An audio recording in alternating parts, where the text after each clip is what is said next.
Well, today is Saturday, April 19th, 2025. And again, I'm going to be reading from the United Church of Christ daily devotional and giving my impressions and how it struck me and the thoughts that it raised in my mind, which aren't necessarily going to be strictly from a Christian perspective, but using that Christian text and devotion as a step off point for a discussion of our life in the world and how we exist. So the devotion for today is entitled The Morning Watch, written by Kaji Dosha. Kaji bases the devotion upon Psalm 130, verse 6, adapted. My soul awaits for the Lord more than the keepers of the morning watch, more than the keepers of the morning watch. And then Kaji writes, sometimes when I read the Psalms, I skip over the laments. Psalms like 130 begin with sadness that can feel like buzzkill on a good day. Out of the depths I cry to you, O Lord. But what if we're not in the depths? Psalm 130 acknowledges the rhythm of life that includes moments of joy and moments of difficulty. In either place, we will find that our souls wait for the Lord. There is always a part of us that needs God.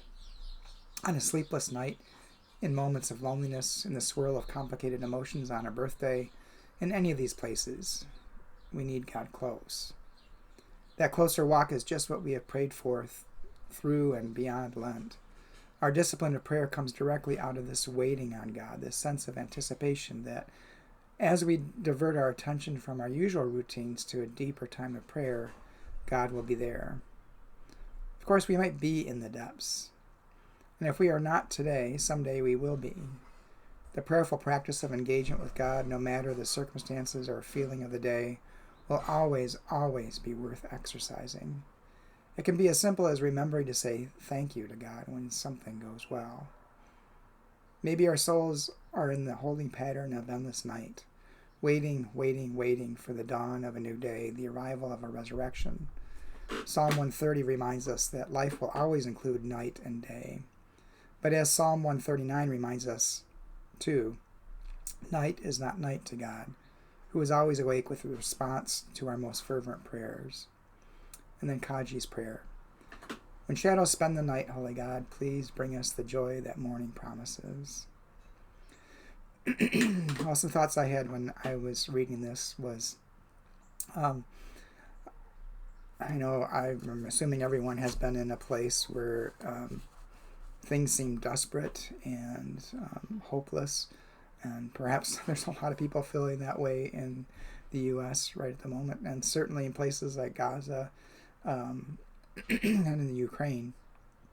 I can certainly feel that way, and distance from God may seem great or the divine or whatever, or may be feeling totally alone. And for me, reading this devotion was a reminder that sometimes we just need to stop in those moments and try to seek out something in our life, a thread to hold on to.